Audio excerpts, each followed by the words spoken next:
everybody. Welcome back to the Latched Mama Podcast. For those of you who are joining us for the first time, the Latched Mama Podcast is a podcast for the mothers and caretakers in the trenches of parenthood. Today, we're going to do a little summer recap episode, talk a little bit about what we had going on, what the next few weeks entail, the craziness, all that fun. You're listening to Latched Mama Podcast. I'm your host, Melissa Wirt, busy mom of 6 and owner of LatchedMama.com. Join us each week as we talk about pregnancy, breastfeeding, postpartum, and all things motherhood. Hi, Lindy. Hi. How are you? Good. So we are wrapping up the end of World Breastfeeding Week. It is the last day here at Latched Mama. It's been a good week. It's been a really, really great week. Yeah. It feels like a healing, quiet, wonderful, let's get... it feels good. Yeah. Agreed? I agree. Mm-hmm. But yeah, I'm excited to see it end and to head towards the fall, which is super exciting. Yeah. My household is in complete disarray. It is upside down, sideways, over, under. I don't know. I think something happens towards the end. I always remind myself every summer that I need to schedule camps and activities until the end of the summer. But it's like swim team stops. They each have a week of camp that they do away from siblings for the most part. And then I always forget about this stage of summer. Yeah. Where really I'm weird. tired and they're tired and the nannies are tired and the activities are boring now. And yeah, nobody really knows what to do. they're It's kind of over. So then weird. they poke. At our family, they just start poking at each other, and then they start fighting, and then they're hyper, and it's just, I want to pull my hair out. I'm tired. I'm agree. like, I don't even know what else to say. Like I had two that went to Florida, thankfully. So grateful for this. Went to my parents' house in Florida. But it was so interesting because we have never really done anything like that before. And then when they come back, it takes a good 24, 48 hours for everything to just kind of work itself back out and everybody get into the right pecking order. And then 3 are going this week to my mom's. And it's just, it's an awful lot. It's like they're kind of over the pool. Yeah. But that's still a great activity, you know, to do. Yeah. And they're a bit like spoiled, I feel like, by now. Yeah. I'm like, what if you guys could go do your zoo passes? Like, go to the zoo. And they're like, nah. And I'm like, so if anybody else is in this stage where you're tired and you're overwhelmed and you're just like, what on earth is going to happen? My kids told me I made like the same dinner for like the 4th week in a row last night. And I looked at them. I said, yes, I did. But you know what? It's getting better every single time. what'd you make? Just silly. Like I've been using all the cherry tomatoes from the garden and putting them in like a Pyrex dish with a piece of feta. It's like kind of that TikTok pasta that went viral, but didn't have pasta in it. So I just put the cherry tomatoes and olive oil and salt and pepper and a thing of feta, and then you put it in the oven, and all the tomatoes pop. Okay. And you eat it with that, and then gluten-free pasta and just chicken tenders on the grill. Grilled chicken on the grill. Wait, so you've made this like once a week for 4 weeks? This is probably our 10th time eating it this summer, and Eric has gotten the chicken perfect on the grill. So hey guys, if you have a precise husband like I do that annoys you about things that when you're like, oh my god, I'm a mom, like can we just do this not precisely? So Eric never grilled. He was never a good griller. It intimidated him. He hated it. And then my dad gives these like awkward Christmas presents because he doesn't really know how to like connect very well with my husband or whatever. So my dad just buys Eric grill stuff, which is really funny because Eric doesn't really enjoy grilling. But he got Eric this digital thermometer thing for the grill. Yeah. And I think we've had it for a few years. But Eric started learning the fact that he could like totally get excited in his like really analytical exact mind with this digital thermometer. And it has all the different types of temperatures of all the different meats. So his chicken tenders are the most amazing chicken tenders ever that he grills on and he does great. The kebabs are good. Everything he does now on the grill is perfect. I was just gonna say that's normal. Like I repeat meals like every week. Really? Whether it's tacos or it's like a lasagna or some things like that. Tacos have just gotten too... They're every week because a lot of kids will eat them. What do tacos look like in your house? Tacos to me have just exploded into like the most high maintenance meal possible. Oh. Well, you open up the table thing. Do you think I just did open it? up. Well, we do like black beans and then refried beans, and we do lettuce, and we do homemade guac, and we do soft tortillas, and we do crunchy tortillas, and then there's only one protein normally at this point. Okay. But it's just turned into a whole lot. And like some people want a bowl, and some people want a soft taco, and some people want a hard taco, and then and it's like the one meal that Eric will help himself and sit down before like all of the high maintenance kids really get any, and then it just pisses me off. It's not good for our marriage. No, I just make a big thing of like the taco Anybody meat. wants to know the Choco drama in my household? I don't know if anybody eats the soft ones. So sometimes I'll do the hard tacos, but most of the time it's just 2 massive bags of the hint of lime Tostito chips. Okay. And most of them make nachos, like whatever their thing is. But I don't know. Most of the time I'm missing some sort of ingredient. Like there's either no sour cream or but do there's people no get upset? I'm just like, there is none. So like, eat it. Yeah, I think I just have really entitled children. We're supposed to be talking about the summer, and we're talking about dinners. Yeah, but that summer led into dinners. Oh my gosh. I don't know. I've really also reached the point I know that I'm tired and just sick of whatever is happening. And summer is like my favorite my favorite season ever. I mean, I really like fall too, which is nice because it's next. But I literally just don't want to do anything. I don't think the kids want to do anything either. Is it because we're hot? I don't even know. I don't But know. like, I don't want to cook, and I'm not trying to take it back to mealtime. But like by the end, that's where I'm like, y'all want to go to the pool? I don't want takeout I'll buy you either. some food there. Yeah, I don't know. I don't want takeout either. I don't know what I Maybe want. I'm just hot. I don't know. I don't know. I'm sure hopefully we are connecting with somebody out there right now, because I know that we are not so broken and so different that No, we're not alone. There have to be other people who just are over it. I'm sure plenty who are in this weird, awkward end of summer.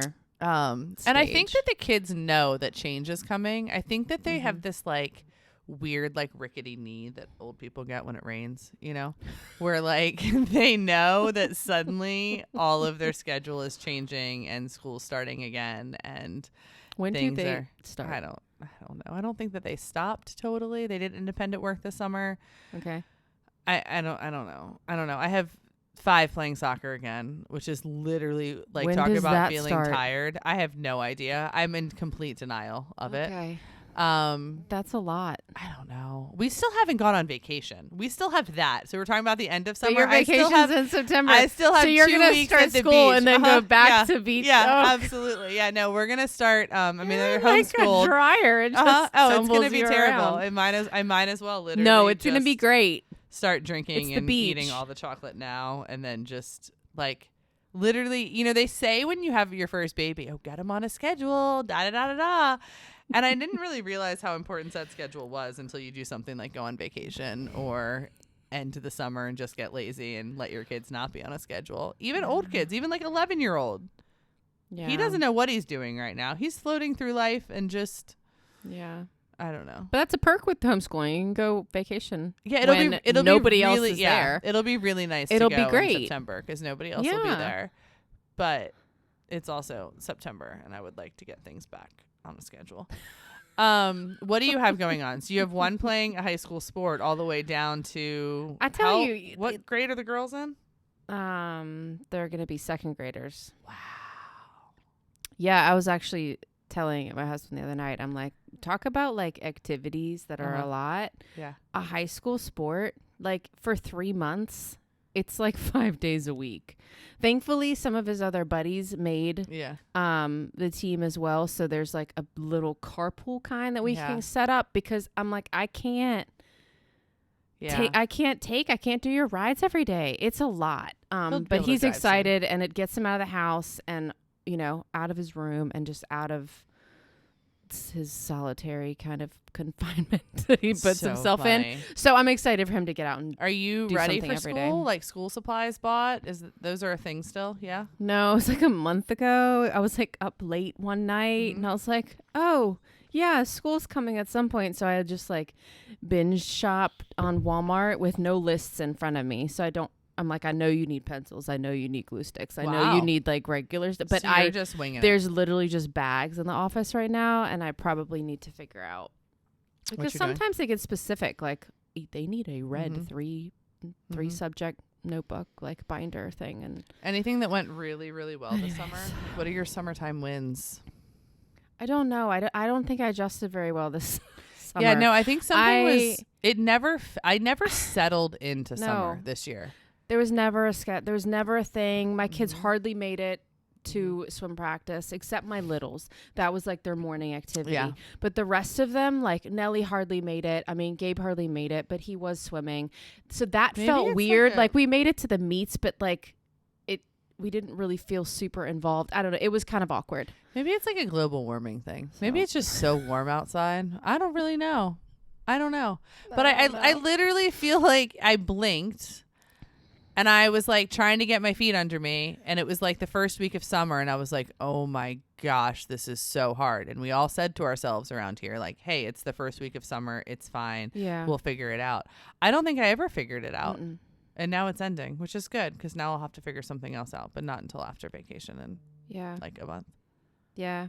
And that's why there's something about like that year-round school where you don't get so completely out of like a kind of some sort of schedule because they just become totally different little human beings and they don't know what to do with their life and how to fill their day and they're completely bored. Yet I look around and you have all these things like they just don't know what to do with themselves. It's so funny how like as an adult, as a almost 42-year-old adult, like I get out of whack.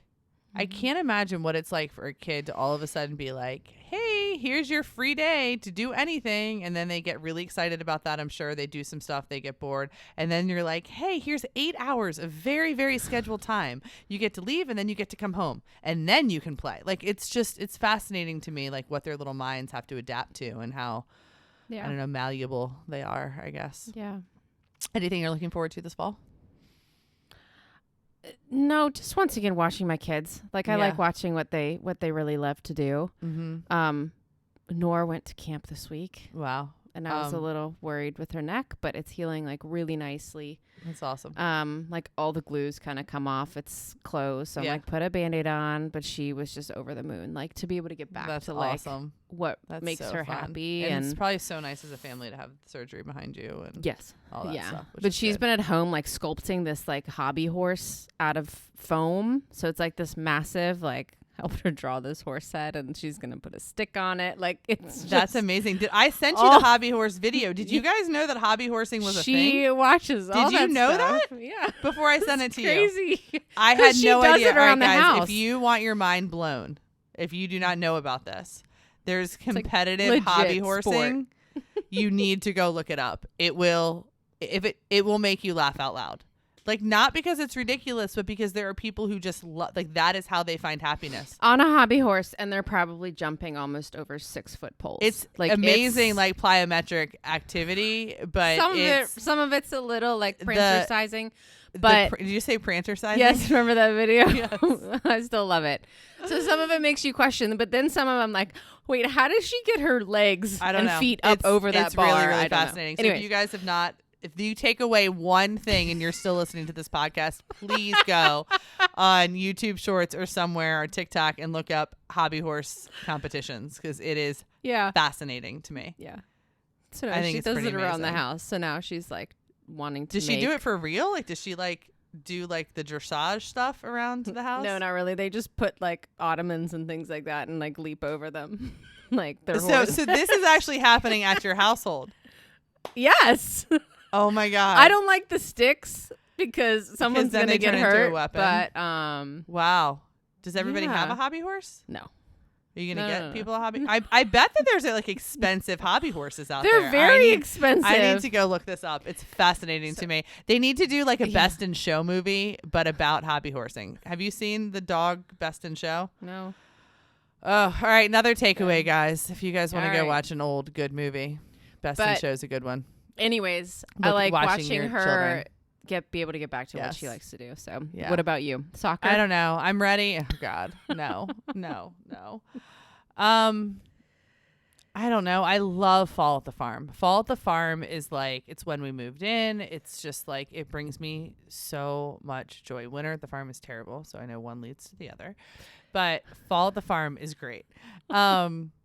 I'm also looking forward to potentially getting on a schedule. I know that we just talked about this. Like I feel like I am floating through life right now and just taking it as it comes. But with the activities starting up, it does it does help. toward. And then I'm looking forward to getting schedule. here back on track, to the point that we can, relax and enjoy the creative process a little bit more and stuff like that, which is always a thing after World Breastfeeding Week. So I don't know what we even talked about today. Good dinner recipes in here. Hobby horsing. Go watch Best exactly in Show. Where we are. Yeah, this is summer. These are our end of summer mom burnout brains. Yeah. But we appreciate you. For those of you who showed up this week for World Breastfeeding Week, thank you so much. We're going to continue to go live, so go check us out there, and in the Facebook group. Bye, guys.